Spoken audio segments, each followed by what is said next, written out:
Well, thanks for having me. Carlin Nordstrom. I'm a member of the Poundmaker First Nation. I'm Mm, a ex-pro hockey player, college and pro hockey player, and currently I got a few titles I got to go through here. yeah.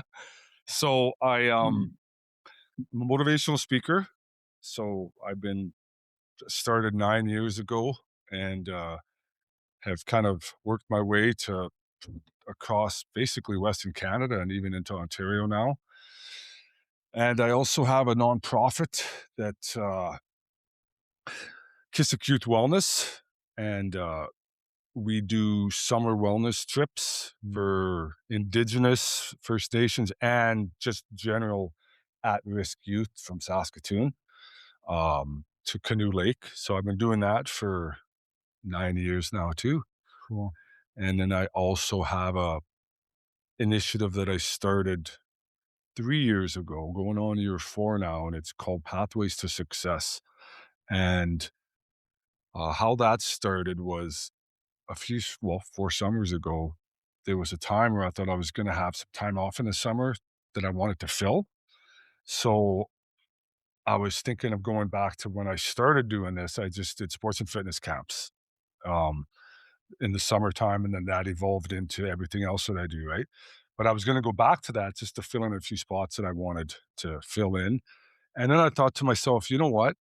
Um, there's a lot more value bringing those kids to the city in the summer, and I could work with them here and take them do tours of the post-secondary institutes, Mm, tours of industry. So I put this model together, a proposal, and right when I got the proposal done, I'm out for coffee with supper with a friend of mine who was working for SAS Power. At the time, he was an Indigenous relations team member, and somehow that came up about my what I was looking to do. He goes, "My boss wants that." I said, "Really?" He goes, "Send it to me." 3 months later, we launched the first one with SAS Power and their priority communities, Sandy Bay and Cumberland, mm, and it's just kind of taken off now. We did one with Nutrien last year. I've done one with multiple companies and going to be expanding that. So yeah, kids come in, and I'm kind of pushing them, mentoring them throughout the trip. I do a motivational talk at the start, and then we do the tours of the post-secondary institutes, so they can see the supports that are there. Like for SIT and SAS Poly, they've got amazing support system for Indigenous students. So right. it's important for those kids to see that, or students to see that. So um, if you don't get them there and show them, the excuse is always going to be, "Well, I don't want to go because I've never been there." Right. But this opens their eyes to, okay, I'm not going to be alone. I'm going to have support. And then plus the job opportunities too, right? Like every initiative we do with that, you know, I'm sitting there going, guys and girls, you're guaranteed a job if you come get this training or education, right? And some of the jobs are good jobs. So yeah, I'm pretty that one's been a good one too. So how did like going from hockey to, you do a lot of community work now. So how Well, was that transition? yeah, okay. So let's back up because it's an interesting story. So I was doing a bunch of stuff before that, and I was in the construction industry. I did a whole bunch of stuff, which is good. Yeah, Um, yeah. I recommended everybody should try a whole bunch of different careers if it happens. Um, People get all worried about it, right? But I always say where one door closes, another opens, and it's good to have a whole bunch of different skill sets. So, anyways, I was how it happened was I remember it just like yesterday. It was a day almost identical as today. It was kind of gloomy. It would have been May, end of April. It was the end of April, and I was working construction safety. I worked a bunch of different. I wore a bunch of different hats in construction, but being the Indigenous relations consultant for companies to help. get work, etc. Did it all.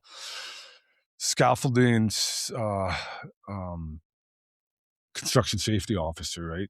And I did that in the north. Coming back, so I'd been doing in the construction industry for probably 6 years, and I was in Moose Jaw, sitting down in the basement suite where I was staying.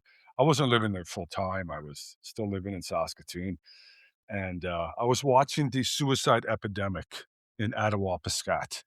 It was headline news, and I'm going, like it hit me hard. Just kids killing themselves, Mm. 12-year-olds, uh, and it was starting to get attention in Saskatchewan too, right? And right then, I just said, you know what? Because my buddy, I had, y- I had gotten a buddy of mine to come down and do a hockey school in Canoe Lake, and my other friend was telling me you should be doing that, and then it kind of that memory came back, and I just said, okay, I'm done. I'm going to start a program. I'm going to, I don't know what exactly it is, but with my background in pro sports, I'm going to try and help these kids. And the rest is history. Mm. I started just building a program, looking at the sports camps. I just started with that and told that company to take a hike a month later. And then I started that summer with just sports and fitness camps did one a week. It was pretty busy. And then that evolved into obviously my plan was to do hockey schools. Right. And then from there, that evolved into I seen the eating habits and drinking habits with regards to pop and Right. sugary drinks at the communities when I was doing the sports camps. And I'm like, wow, these kids need some education on the dangers of pop and whatnot. And so I started doing those that winter. And then, you never forget your first one. I did my first motivational talk in March at, uh, uh, I got to remember the community name, but I remember specifically, nervous doing that first talk. And then, yeah, the rest is history. That just took off. So Mm. that's how I got started. How long did it take you to not get nervous? Good question. So the first one, um, I crafted I do a PowerPoint with because of, I got good pictures from my hockey crew and stuff. And it really gets the kids engaged. Because I got pictures of me as a small kid, right? Just like them. So Mm. when they see that, they go, okay, well, this guy was just like us. I want to see how he did this, right? So yeah, I had a PowerPoint to back up my talk, but yeah, the first one, first one, I was nervous, and I think I did pretty good. The principal said, it was amazing. I'm like, Mm. wow. So he was impressed. Gave me a letter of reference actually from that I was able to use. Nice. Yeah. So, and then same buddy had told me, eventually you're not going to need to refer to your notes, right? I can't remember how many times I had to use my notes. But anyways, one time I forgot them, misplaced them, and forgot. So there, I had no choice, Yeah. right? And Yeah. the rest is history. So Yeah. yeah, I think it's like somebody once told me that you're the only person who knows what you're gonna say. So it's like if you miss things or forget things, they don't know that, no, right? Like that's so right. you're just judging yourself because you know what you wanted to say. Yeah, So sometimes you're like, oh, I forgot to, and then they come up to you after and they're like, that was amazing. yeah. When can you come back? But in your head, you're like beating yourself up. Well, it's interesting you say that because they're draining, like they're mentally draining doing the talk because you're doing crowd control too in some Right. of the talks at the schools, right? You're doing crowd control with regards to keeping the kids engaged and stuff. And a couple times I've had to do uh, two in a day, and the second one's never as good as the first because Right. I'm mentally drained from it's a bit exhausting doing them, right? Um, so I've experienced that, and I try to never have to do 2 a day if possible. Do you change, like, if you're doing kids, do you speak to adults too? Quite a bit? Oh, yeah, I Yeah, do, and actually, I really, really enjoy speaking to the community members. right. Um, they like the presentation just as much as the kids. Yeah. So, I d mostly kids, community members when it comes up.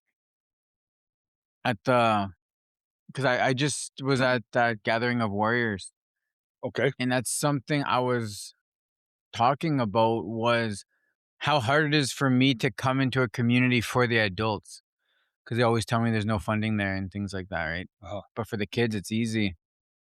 But I wish I could work with the adults and leaders in the community more, Mhm, because I think that's maybe even more beneficial for the kids to see their leaders doing the things that I'm bringing in, mhm. instead of me coming in who's a stranger. And then when I leave, and they're left to their leaders, right? Well, with my new program that I'm doing, I designed a new program I was talking about before we went on. It's actually I'm making it for it's at the school with the students, but community members are welcome. Awesome. Yeah. Like, I mean, I can talk till I'm blue in the face.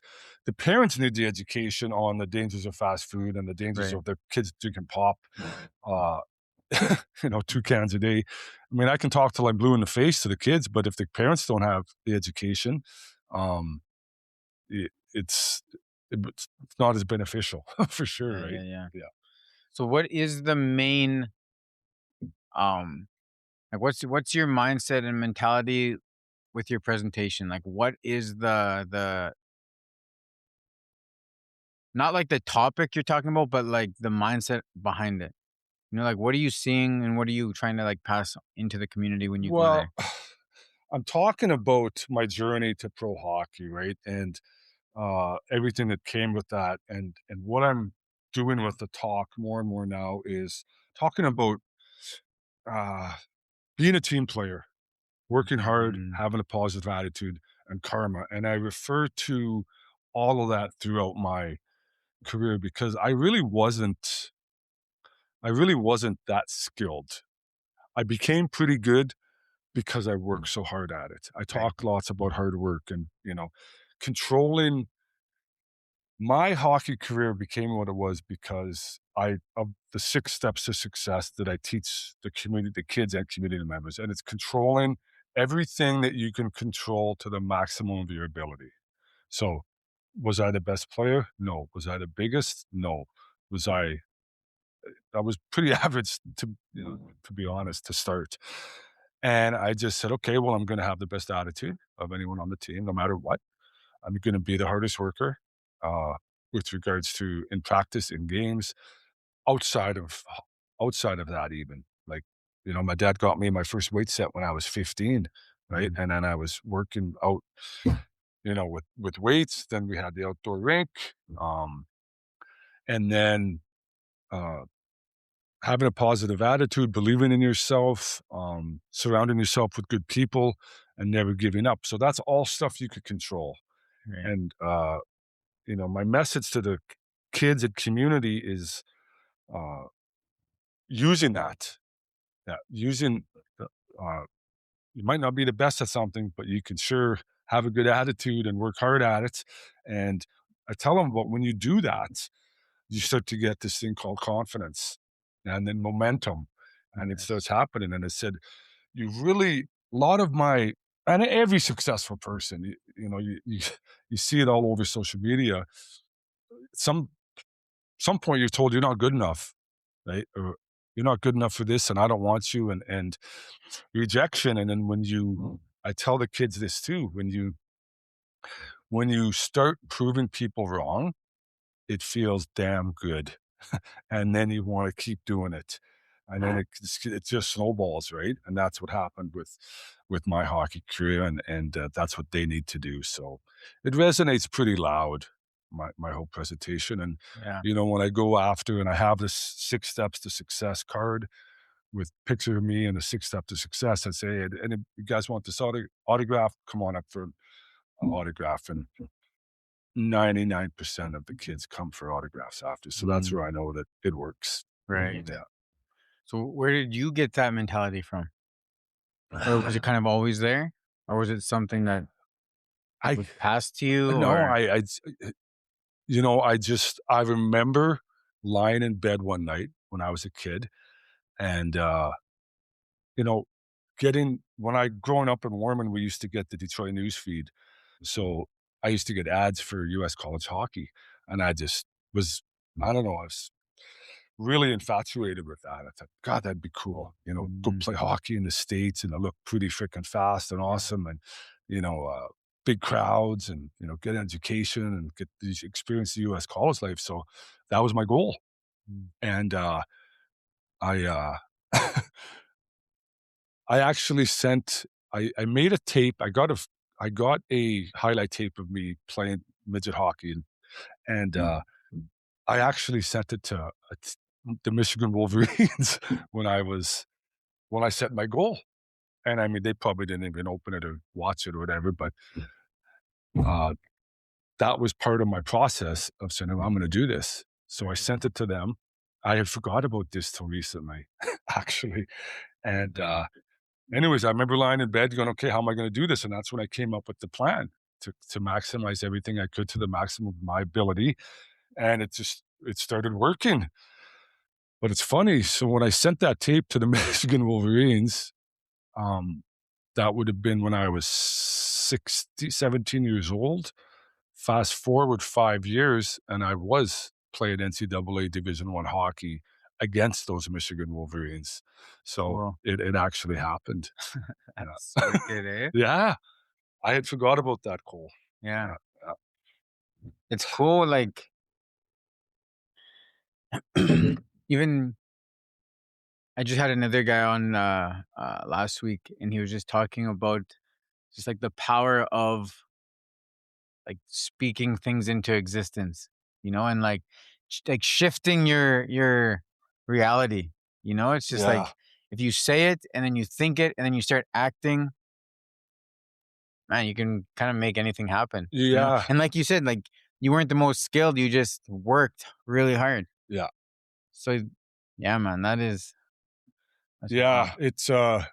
Looking back, it was a lot of hard work. I worked my butt off, and my attitude was that there wasn't gonna be anybody in better shape than me Mm, in my mind, right. right? And I wasn't gonna not number 1, make the team or have a bad season because I didn't train hard enough, Right. right? That was just not gonna happen in my mind.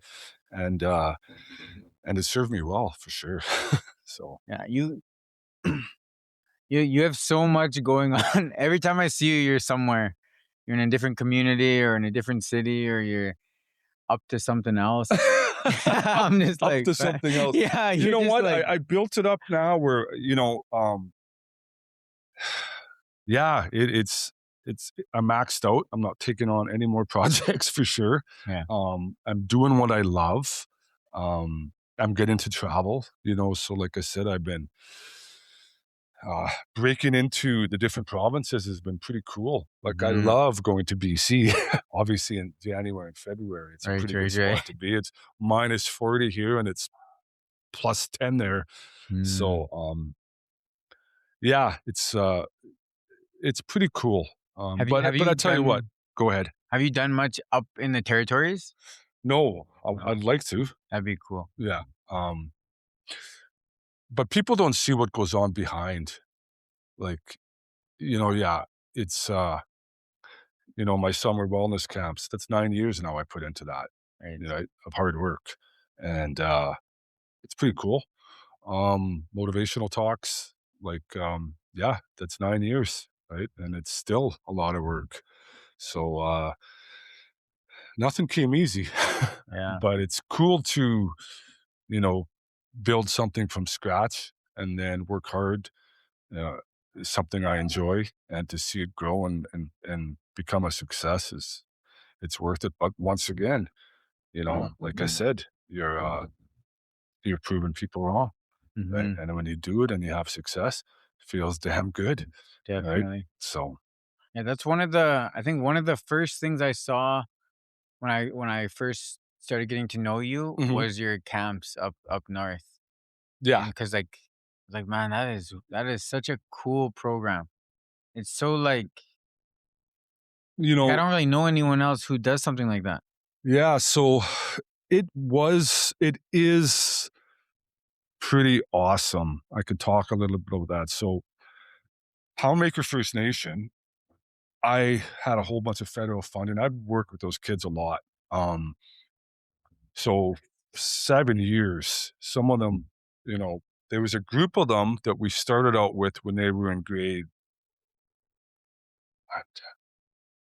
8 or 9. And that graduating class, because I did so many trips with those kids, um, fishing and hunting. Mhm. And the graduation rate for that class that year doubled. And there was all those kids that were in the program. So you know it's working. Right. Yeah. And it's positive. Everything about it's positive. I mean, I got quality staff. They got quality role models. They learn. They get confidence. They learn teamwork. They have pride in themselves, in their culture. You know, with the fishing and hunting, and it's confidence builder for them. You know, touching on the nonprofit. Um, we got a couple kids that were going the wrong way, and their mothers approached me, and I knew them. Don't know exactly know how, but I knew their mothers, and one aunt and one mother, and they said, you know, my kid really needs to go to your camp. He's going. I'm really worried about him for both of them. I said, yeah, I'll bring him up, and kind of paid a little attention to them, and said, they got some potential. And I offered both of them jobs. I said, you guys get your shit together, and with school, I know what's going on at home or with that whole situation, and get your shit together, and I'll hire you next year. Mm, Really? Yeah. And I did, and they both worked for me last year, and they turned their lives around. that's So the cool. camp can be life changing for many kids, and the goal, or one of the things I do is every kid that comes has the opportunity to come back. So there's lots of repeat kids that come. They're good going to third year now from Saskatoon. So, and they want to come all the time. Yeah. They're like Carlin, the chaperones, because sometimes I bring the moms as the chaperone, right? And the girls want to come again. Can they come later in the summer? And I can only do so much, but I'm pretty excited about this year. Um, we've got some good people on board. The good people are my supporters for the nonprofit, corporate, private. It's gaining momentum. Right. I think this is going to be a pretty big year for us. So, going back to Poundmaker, so that funding ran out, and the principal, their director of education now, Colin Fable, good on him because he's seeing the results, and now they still send kids, even though I don't have the federal funding for them. They find it through however they find it with prevention or health, and they send two groups of 10 kids twice a year. So I got 10 boys in the spring, 10 girls in the spring, and then in the fall they send them again. So they see the value of it. Right. Yeah. So that's pretty cool. That's wicked. Yeah. And I really like how you can bring those those boys back to become leaders. Yeah. It's like a cycle, right? That's the ultimate success. 100%. It's the It's like you ultimate start success. there and then over the years now you can start leading these camps. Yeah.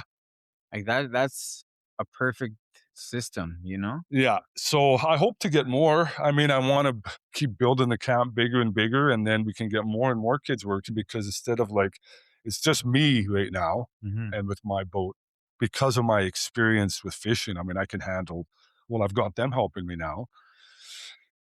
I can handle 5 kids by myself fishing. Right. Because of my experience. I mean, I used to guide and whatnot, but with the kids, it's a lot easier helping, right? So the bigger we can make the camps, then the more kids we can hire. So Okay. it's growing. It's going to be good Yeah. for sure. And then one day I'll just pass it off to one of those kids to, Right. I'll just be the coordinator, working here. I'll still go up there, but Yeah. that's the plan. How long do you go up each So time? well, I just stay up there for blocks at a time. Okay. So I'll be up there for like 4 or 5 camps in a row, Oh, I see. and the chaperone just rotates. Like if they're different, they're different. But one group comes in, when they leave, the next day another group comes. Right. So Okay. I'll do 4 or 5 in a row like that. I see. And yeah, so it's been I just stay up there.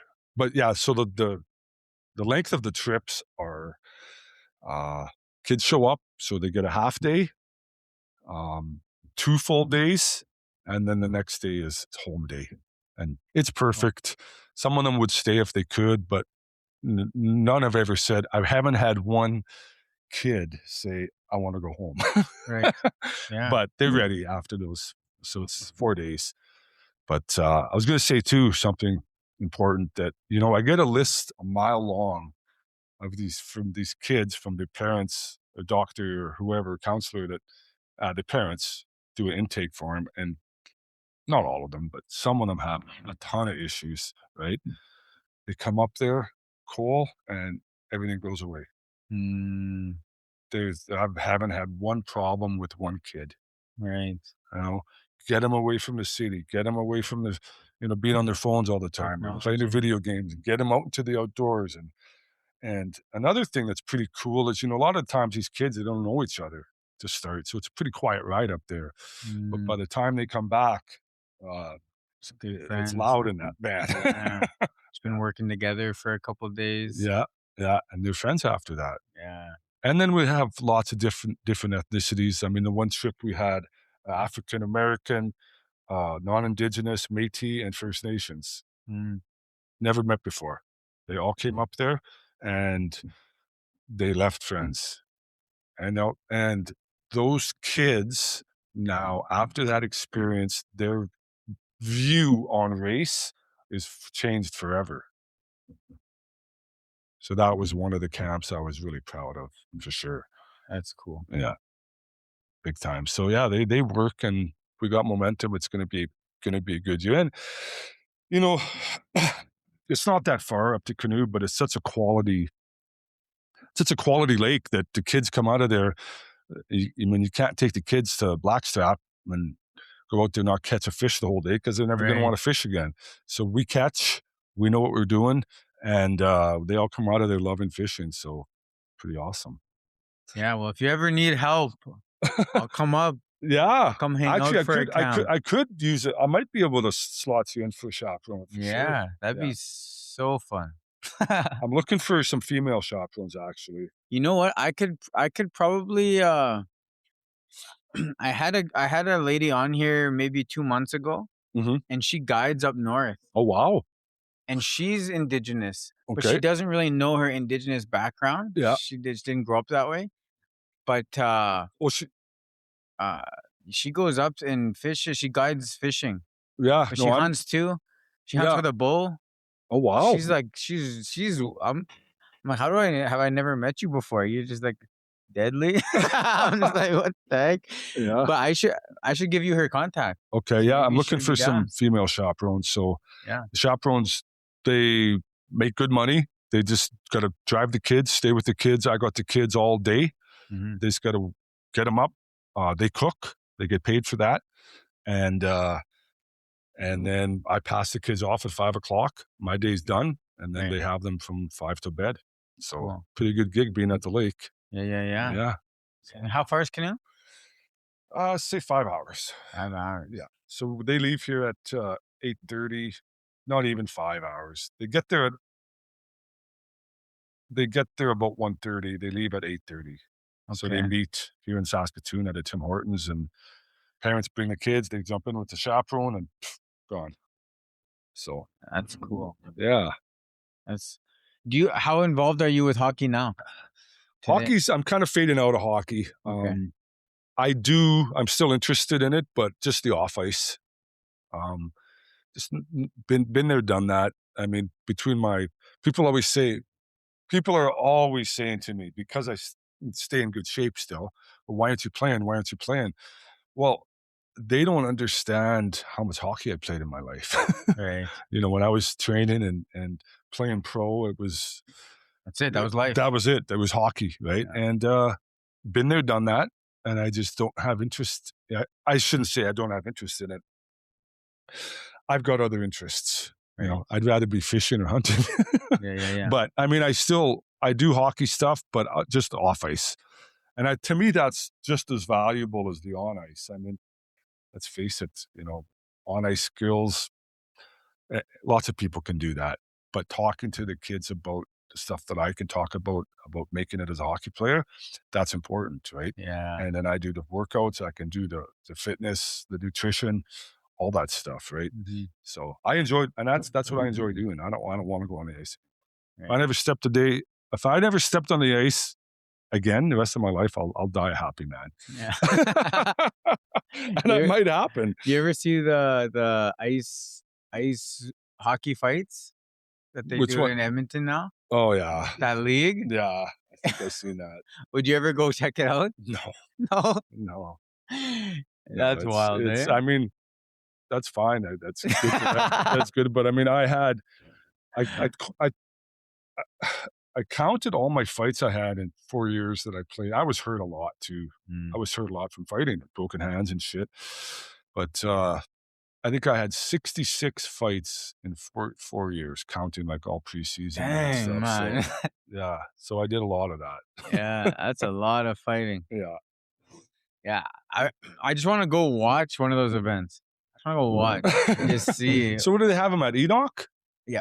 Yeah. Yeah. Okay. I think like that, like, because the bare knuckle is the one who puts that on, Okay. and I think like on reserve land, it's Yeah. easier to sanction things. Yeah. That's why they do Because it at you can Enoch. bring up the state sanctions. That's why a lot of the fights are at casinos.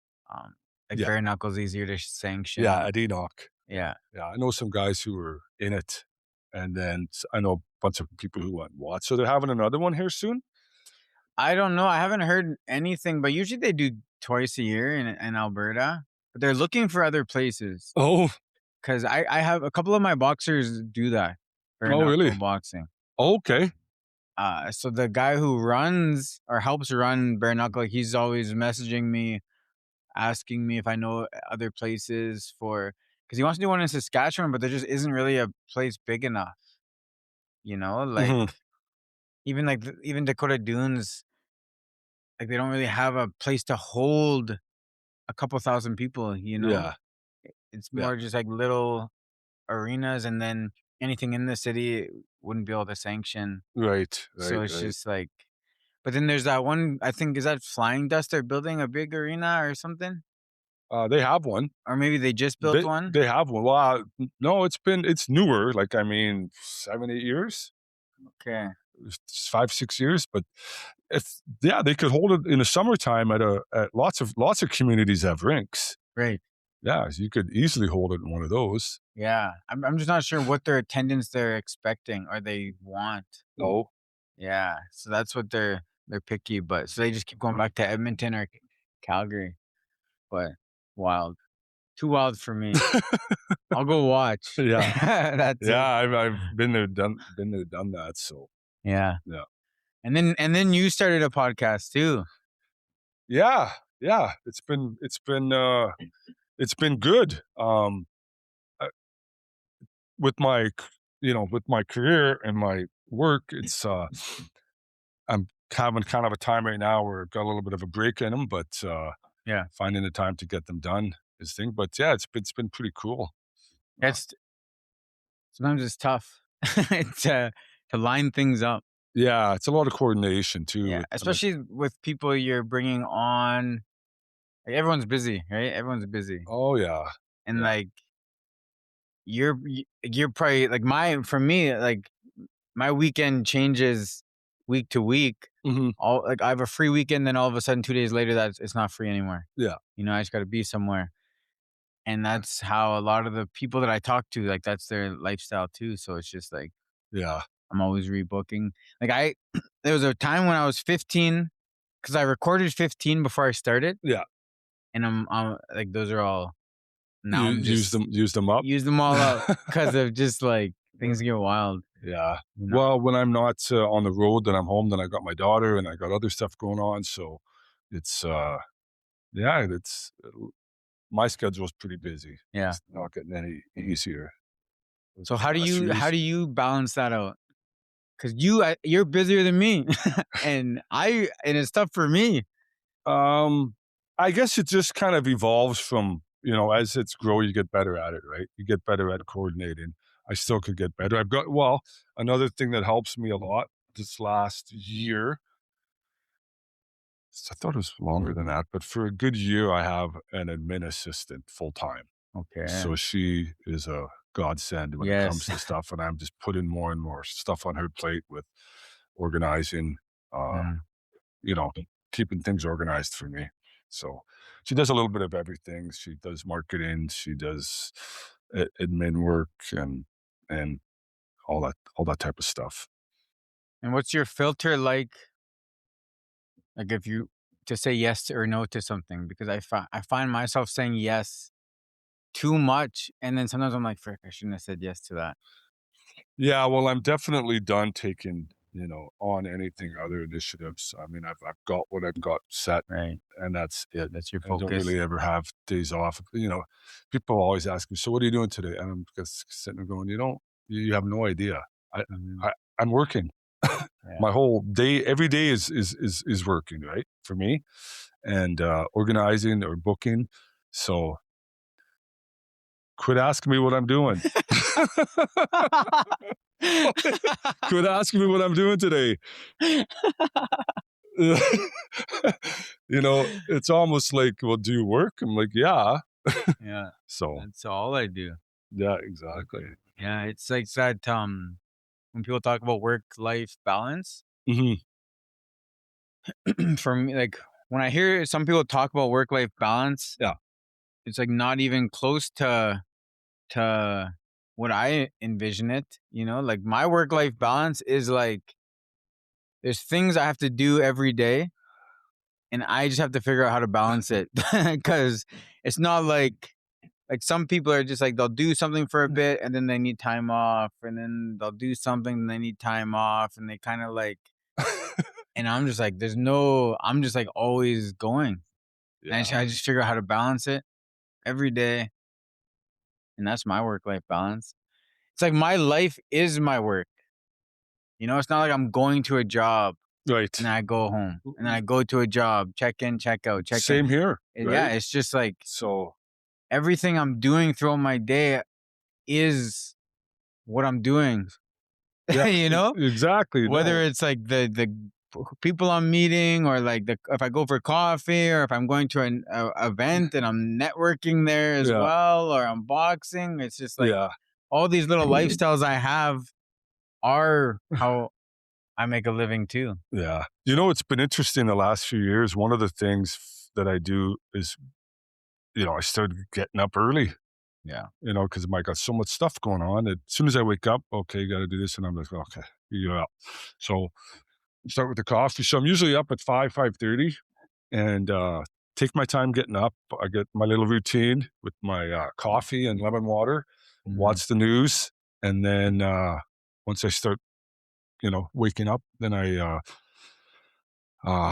I make a bowl of homemade soup from scratch every week with uh, moose bones and moose meat and vegetables, and then I do a turkey or chicken, alternate that now and then, and they say that's one of the healthiest foods for you, right? So I have a bowl of soup every morning.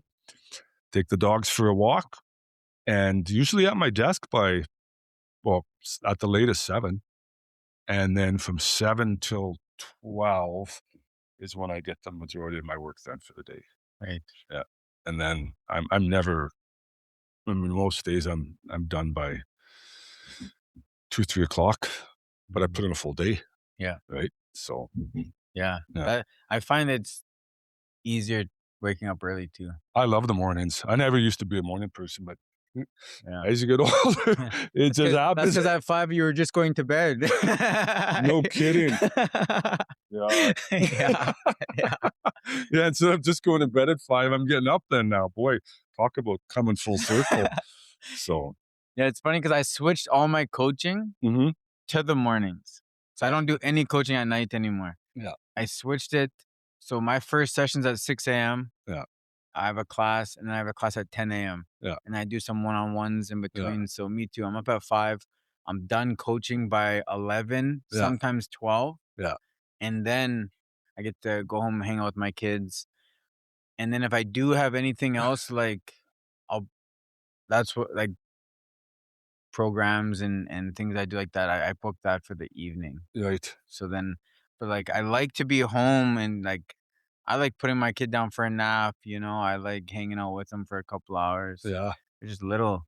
So right. I just want to be there as much as I Yeah, can right now, yeah, until they're old enough that they can come with me to programs and stuff. They can come hang out and yeah. tag That's a few along. years down the road. Yeah, still a couple years. They're wild. They're wild right now. Yeah. So, So what is that, 2? I got almost a 3-year-old. Yeah, June he'll be 3, and then I have a 3-month old. yeah, So a brand new one. cool. So and now we're now we're thinking 'cause I want a girl. I want a daughter. Yeah. But do I want 3 boys? Just freaking 3 animals? Most, yeah, you're lucky. I mean, Yeah, a lot of men I got a lot of buddies who had just had, you know, girls, and they wanted a boy so bad, so I know. but, one of the things I wanted to talk a little bit on here was, something that I experience a lot. I've had some major incidents with it, uh, and I actually talked about my latest podcast on this is, lateral violence with our Mm, Indigenous communities. Do you have experience with that? yeah, Okay. and, like and a lot of people that I work with, like, the stories I hear, Yeah, like, not just in business, it's big. yeah. It's like but then also, like, the powwow trail, Oh, yeah? it's wild. Yeah? Like, I'm pretty good friends with a lot of the dancers, Mhm. and the stories they tell me is wild. Like Yeah, well, I just wanted people to know I had a guy from leadership. Um, I won't take up too much time here. I'll just give a short version of it. Anyways, guy in leadership, I stood up to him because I'm a band member. I can say my piece at the band meeting. Well, a lot of people don't because they're scared of retribution from leadership, right? Like you're getting fired, or your aunt's getting fired, or someone's getting fired that if you piss them off. Doesn't apply to me. So I went in and told them, this is the way I feel about this, and this doesn't make sense, and you should look at this other option. Well, this guy was, "Hey, you sit down, whatever. We got into it. Fast forward to he's part of the public safety initiative that I'm Mhm. doing with the kids. And I had been doing these trips already for years before that. So he knew that. And we're at uh, one of the first organizational meetings for the public safety initiative. And day one, I'm there, so he knows I'm going to be involved. And day two, the lead comes up to me vividly concerned. She's like, I got to talk to you. Got to go up to my room. It's in private. I said, okay. What the hell's going on? She goes, this guy told her a totally concocted story. That's the scary part, is how he came up with this story.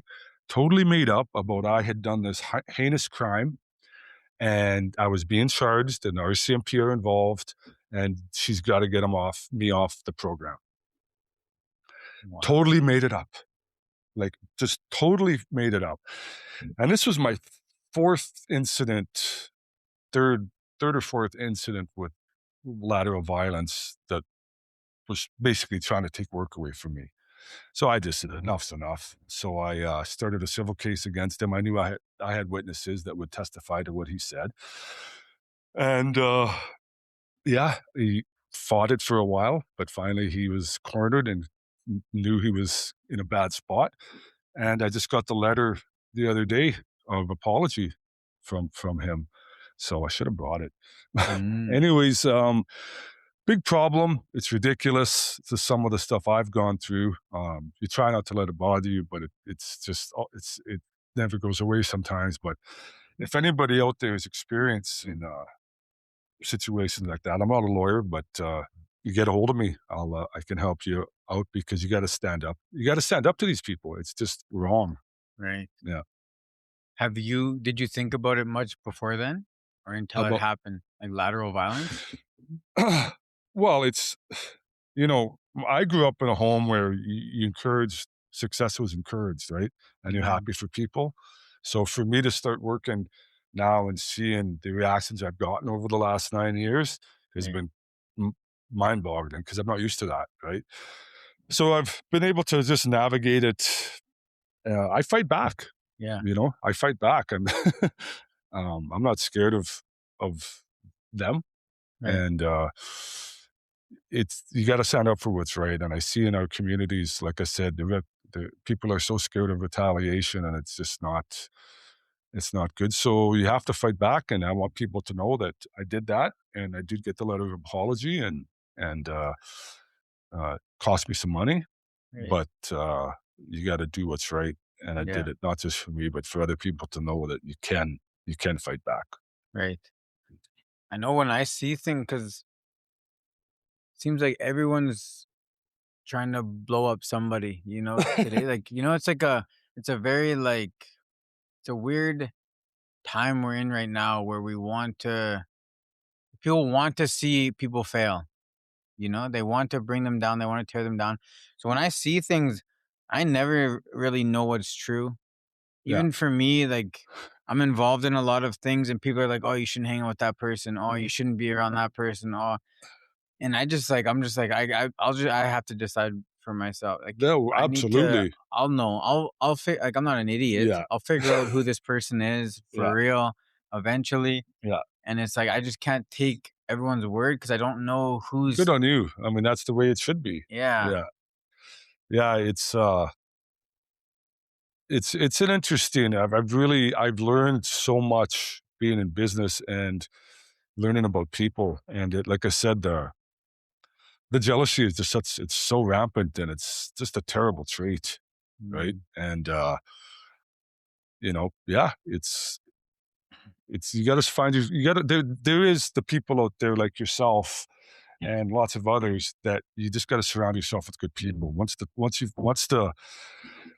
people, like I always use the term, lay the cards on the table, and you see their true colors, you just got to phase them out, right? right. Yeah, I always think of this analogy I heard where it's like the overflowing cup, you know? yeah, There's people who are looking into other people's cups to see if they can pour into it. And then there's people who are looking into other people's cups just to make sure they have more in their cup, yeah. you know? Oh And yeah, there's so many of those people yeah, that they're just looking to see, okay, I got more than this person. That's good. But yeah. they see more in that cup. It's like now they got something against you. Yeah, and that's one of the things I talk to the kids about. Like I go back to that. Like I said, um, there's enough room for everybody to have success. Trust me, Definitely. I tell that to the kids all the time. Be happy when people do it. There's room for everybody. There's absolutely no reason to not want someone to be successful. And I tell them again and again during my talk because it's that's how we break the cycle when you can get kids thinking like that because Hmm. where do they learn their habits and their beliefs? They learn it at home, Right. right? So you got to stop that cycle Yeah. of lateral violence. It's all part of the whole bigger picture with intergenerational trauma and whatnot. Hmm. So it's you got to chip away at it. You can't give up, Right. right? Yeah. Because So it is something I see and value in indigenous communities and indigenous people is the amount of community they have. yeah. It's like you go to a place and it's just like everyone's always getting together, they're always working together, right? Hmm. And then, there's always that at some point somebody trying to ruin it for everyone, you know? Oh yeah. Oh, I've It's- seen it at an extreme level. yeah, I've been targeted for right. that. It's just like wow, you know, they just they're vicious. Yeah. Yeah, but, it's not just me, everyone goes through it, right? So, yeah. Do you feel what did you okay, one long ago, maybe like 10 years ago, somebody who we had a falling out, I when I started like really getting back in shape and Mhm, getting like I had lost like maybe 80 pounds because I mhm, had surgery and there mhm, was like 2, 3 years there where I wasn't doing anything. I was just mhm. eating. Yeah, So I put on a bunch of weight. And then once I started working out again, I lost like 80, 90 pounds yeah. in like maybe like a year ish. And they started telling people that I was hooked on meth. And I was just getting messages like asking how I was doing and like, am I Yeah. doing okay? How's my wife? And like, I didn't even realize what was happening until somebody told me, like, I heard from this person you're on drug. I'm just like, what the heck? That's what, I've like, just never done drugs ever in my life. well, that's where I'm going, like, how some of these people have been doing this for so long, like the guy that I got apology the letter of apology from, for him to come up with that story just like Mhm. that, and it was a story about a timeline. He did this, then he did that, then they went here, then he did this, and then he did that, and I'm going, "How the hell did you come up with that? Just like that?" Right. So he's been doing it for his whole life, and some of Yeah. them, that's just the life they lead, right? So it's Just not not used to being stood up to. well, for He's sure. probably done That's why that. he's been getting away with it. Right. Yeah. So he'll be careful now. I Yeah. Yeah. guarantee Yeah. it. Yeah. That's good. Yeah, absolutely. So, yeah. Yeah. Um, well, we're coming up to an hour here. Yeah. Uh, Thanks but for having me. yeah, man, this is this. I've we've been talking about this for a bit, Yeah, yeah, yeah. and So it's nice to finally get it get done. you out and pick Yeah. your brain a bit. Yeah. Because, like I said, I always see all the things you do, and I'm just like, man, I wonder where that started. I think the first time I seen you speak was at, maybe it was at where was it? TCU, maybe an event at TCU, or maybe it was at Prairieland. Okay. Uh, and you were sharing your story, Yeah. just on your hockey Right. and then since then I see like you're just posting and never about hockey. It's always about all this other stuff you're doing. I'm just like, frick, man. I wonder how all those things started. So it's nice to kind of finally hear it and see how Yeah. these things kind of came together and they got built. Cause that's what like excites me about people is not always what they're doing, but like why they're doing it and how they're doing it. Cause like it's like the mentality, right? That's what I feel like people need. I'll tell you, on that note, what taught me about a lot about that is my experience with hockey sports, Hmm. right? So you learn a lot about winning, you learn a lot about losing and Right. not coming and not giving up, right? So I played on lots of good teams and I played lots of shitty teams where you lose, you lose, you lose. It's tough, but it really you know it it helps mold your life. Like I look at back at my hockey teams, especially at the higher level. 99% of those guys have gone on to successful lives. It's Mm, not coincidence, right. right? And then for me, I mean, talking about my hockey fights, I used to go out and fight the toughest guys in North America, first shift of the game sometimes, and not even mad in front of 10,000 people. I could get hurt, loss could happen to me. So after doing that, what am I going to be scared of now? Right. Right. So that all of that helped shape me for what I wanted to do in life after. Yeah. Yeah. It's cool. It's like a good way to build a healthy relationship with failure, Yes. you And know, fear. and fear. And Just do so it many people are anyways. scared of fear. And I got a friend of mine, he's always fascinated because, Carlin, you're not scared of that, of failing, right? I mean, another thing I should say too, people say, well, you're off the BC, you're doing the fishing captain. You didn't understand how many times I've been told no. Mm, My BC trip, I got told no probably to fit by 50 other communities, not straight out, but didn't reply to my, information. But I get told Right. no I still get told no all the time with the nonprofit, right? Mhm. And fundraising. That's my, I'm one of the main fundraisers. So I get told no all the time. But you gotta just learn to deal with it. Right. Yeah. And move forward. Yeah, not take it personal. Exactly. Yeah. Yeah. And chase your next win. Right. Yeah. What for you, if the next 5, 10 years went exactly how you wanted it to, what would that look like for you? Still doing what I'm doing. I wouldn't want to be, I would be just doing more of the fundraising, meeting with, my strength is meeting with people and putting a team together, right? Mm, So, meeting with, uh, being the head of what will be a charity soon, um, collecting funds, making sure that it's have the right people in place and we're servicing enough kids. And then, the beauty of my motivational speaking, I can do it for a long time. right. Right. Right? Yeah. Um, and yes, that, Awesome. yeah. Cool. Well, thanks for coming, man. Ever since I've got to know you, man, you're just like you're just like a good person to bounce ideas off of, to chat with from time to time, to get like, like you're an uplifting guy. You're not like somebody who just talks. You're Hmm. walking the walk. And to see that is really cool. So Appreciate that. yes, sir. All right. All right. Thank you.